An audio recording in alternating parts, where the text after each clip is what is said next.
Guru, today you yourself had admit that, आपने पहली बार खुद माना, तो फिर जातीय जनगणना में परहेज क्यों? पता क्यों ना चल जाए कि कौन कितना, उसके हिसाब से आप आबादी में रिप्रेजेंटेशन दे दीजिए। 75 years sir, it had been 75 years। लेकिन आप सुप्रीम कोर्ट का जिक्र कर रहे हैं गुरु, एक और मैं सुप्रीम कोर्ट में ही केंद्र सरकार का दाखिल किया हुआ पक्ष आपके सामने रख देती हूं, और इसीलिए मैंने सवाल पूछा था कि क्या बीजेपी कंफ्यूज है क्या जातीय जनगणना पर, क्योंकि 23 सितंबर 2021 को केंद्र सरकार ने सुप्रीम कोर्ट में कहा कि पहली बात तो जातीय जनगणना कराना पॉलिसी डिसीजन है, अदालत दखल ना दे उसमें। उद्धव ठाकरे ने ये रिट पिटीशन दाखिल की थी सुप्रीम कोर्ट में। दूसरी बात कही उन्होंने, केंद्र सरकार ने, कि प्रशासनिक नजरिए से ऐसा करना बेहद मुश्किल है, और तीसरी बात जो कही वो ये कि जातिगत आधारित जनगणना व्यावहारिक ही नहीं है, प्रैक्टिकल नहीं है। नमस्कार दोस्तों, स्वागत है आपका अपने YouTube चैनल में। तो आज की डिबेट होने वाली है गर्मा सिंह और बीजेपी की प्रवक्ता गुरु के बीच। तो गर्मा सिंह आपको जैसे पता ही है, शानदार एंकर हैं, और कुछ ही एंकर ऐसे हैं जो आजकल बीजेपी के प्रवक्ता से सवाल पूछ रहे हैं। बाकी सब एंकर तो आपको पता ही है, गोदी मीडिया बने हुए हैं। तो जो आज उन्होंने जातिगत जनगणना के ऊपर जो सवाल पूछे बीजेपी प्रवक्ता से, वो आपको सुनने चाहिए। बीजेपी की करनी और कथनी में क्या अंतर है, ये गरिमा सिंह ने पूरा स्पष्टीकरण इसका दे दिया कि वो सुप्रीम कोर्ट में कुछ और कहते हैं और जमीन पे कुछ इनकी हकीकत और है। तो जनता को बेवकूफ बनाना बंद कीजिए। तो देखते हैं पूरी डिबेट, आप पूरी वीडियो अंत तक जरूर देखें। गुरु प्रकाश, बीजेपी क्या वाकई कंफ्यूज्ड है जातीय जनगणना के मुद्दे पर, जैसा अखिलेश यादव कह रहे हैं, इधर कुआं है और उधर खाई है? गरिमा जी, आपको और पैनल में उपस्थित सभी वरिष्ठ साथियों को हमारा प्रणाम। हम आपके प्रारंभिक प्रबोधन को बहुत ही रुचि के साथ सुन रहे थे और आपने काफी मुद्दे उठाए हैं। देखिए गरिमा जी, कुछ मुद्दे हमें समझ लेने जैसे हैं। पहला तो 14 और 19 में जिनकी दाल नहीं गली, उनके लिए ये आखिरी दाव है, ये तुरुप का इक्का है, और ये नहीं चलेगा तो कुछ नहीं होगा और उनकी असलियत और वास्तविकता सामने आ जाएगी। मुझे लगता है कि इसी प्रकार से एक ऐसा माहौल या वातावरण बन रहा है। दूसरा, आपने रोहिणी आयोग का भी जिक्र किया और आपने कहा कि ऐसा हुआ है कि भाई ओबीसी में भी जिन लोगों को या जिन वर्गों को ज्यादा लाभ मिला है उनको अलग करके इन वर्गों को आइडेंटिफाई करना, जिनको कम लाभ मिला है और उनको लाभ कैसे मिले ये सुनिश्चित करना। ऐसा कोई पहली बार हुआ है ऐसा नहीं। हमारे बिहार में ही ओबीसी का वर्गीकरण कर्पूरी फॉर्मूला के तहत कर्पूरी जी जब मुख्यमंत्री थे तब भी ऐसा हुआ था, और उसी समय अन्य पिछड़ा वर्ग को अत्यंत पिछड़ा वर्ग, जिसका जिक्र आपने ईबीसी का किया था। तो रोहिणी आयोग उसी दिशा में एक प्रयास है कि अंत्योदय पंक्ति में खड़ा अंतिम व्यक्ति जिसको कोई भी लाभ नहीं मिला उसको वो लाभ कैसे मिले ये सोचने की आवश्यकता है। अभी आपने अखिलेश जी का बयान भी चलाया जिसमें उन्होंने कहा कि अब हम देखेंगे, अब हम सम्मान दिलाएंगे। मतलब ऐसा लग रहा है कि आज तक तो आप सम्मान दिला नहीं रहे थे, आज तक तो आप न्याय नहीं दिला रहे थे, आज आपको एक नया सवेरा हो गया है। तो ये हिपोक्रेसी और ये दोहरे मापदंड को समझने की आवश्यकता है। जाति जनगणना हो ना हो ये तो सरकारें तय करेंगी, लेकिन आपको समझना चाहिए कि किस प्रकार राष्ट्रीय जनता दल और समाजवादी पार्टी, मैं दो दलों का उदाहरण देता हूं। यदि आप राष्ट्रीय जनता दल और समाजवादी पार्टी के अंदर जाति जनगणना करिए तो आप क्या पाइएगा? लीडरशिप पोजीशन पे कौन है, मुख्यमंत्री कौन बनता है, अध्यक्ष कौन बनता है, महासचिव कौन बनता है। एक बार अंदर भी पार्टियों के जनगणना हो जाए, हम तो इसकी बात कहते हैं, तो दूध का दूध पानी का पानी वही हो जाएगा। पता चल जाएगा कि एक परिवार के आगे राष्ट्रीय जनता दल निकला नहीं है, एक परिवार एक जाति के आगे समाजवादी पार्टी निकली नहीं है, तो पार्टी के अंदर भी जातिगत जनगणना क्यों ना हो? अगर कमिटमेंट का ही पता करना है तो पता करना चाहिए। दूसरा गरिमा जी, एक जजमेंट आया था सुप्रीम कोर्ट का 5 मई 2021 को, जिस जजमेंट ने यह कहा कि केंद्र सरकार तय करे कि एसईबीसी लिस्ट में जो ओबीसी की लिस्ट बनती है वो स्टेट ना बनाए, केंद्र बनाए। तो केंद्र सरकार ने इसके खिलाफ रिव्यू पिटीशन डाला और केंद्र सरकार 127th अमेंडमेंट बिल, जो कि अब लॉ बन गया, वो लेकर के आई कि नहीं भाई ये स्टेट का अधिकार क्षेत्र है, ओबीसी कौन सी जातियां होंगी नहीं होंगी ये स्टेट को तय करने दीजिए।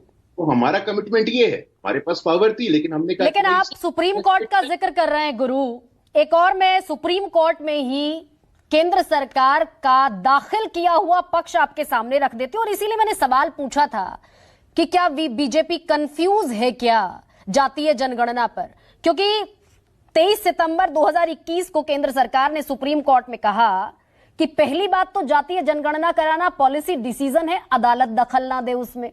उद्धव ठाकरे ने ये रिट पिटीशन दाखिल की थी सुप्रीम कोर्ट में।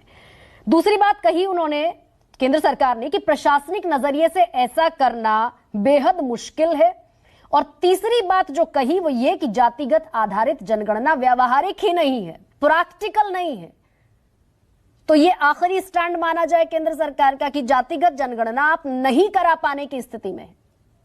नहीं गरिमा जी, देखिए, आप या किसी को भी सेलेक्टिवली केंद्र सरकार का सुप्रीम कोर्ट का कोई स्टैंड लेकर के केंद्र सरकार पे लांछन लगाना, ये कहां तक उचित है, ये आपको समझना चाहिए। ये इसी केंद्र सरकार ने जब scheduled caste scheduled tribes prevention of atrocities act जो अधिनियम है उसको कमजोर किया गया था, तो इस एट्रोसिटीज एक्ट को मजबूत किया गया, संविधान में संशोधन ला करके किसने किया था? इसी केंद्र सरकार ने किया था।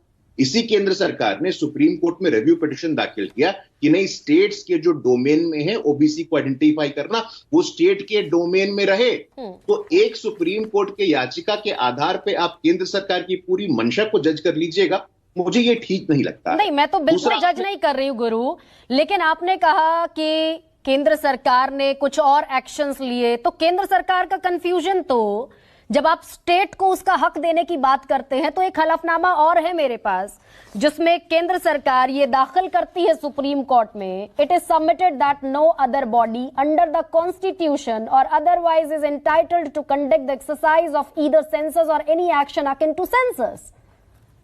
यानी कि केंद्र सरकार यह भी कहती है कि राज्य जातिगत जनगणना या जातिगत सर्वे या ऐसा कोई भी प्रोसेस कर ही नहीं सकते जब आप राज्यों को अधिकार देने की बात करते हैं।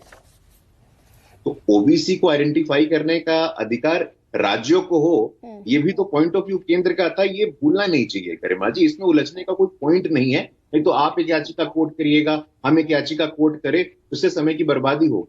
हमारी मंशा या हमारे मन में कोई असमंजस होता तो हमारी केंद्रीय मंत्री परिषद में 37% मंत्री ओबीसी समाज के नहीं होते। भारत के इतिहास में पहली बार 37% यूनियन काउंसिल ऑफ मिनिस्ट्री में जो मेंबर है वो ओबीसी समाज से हैं।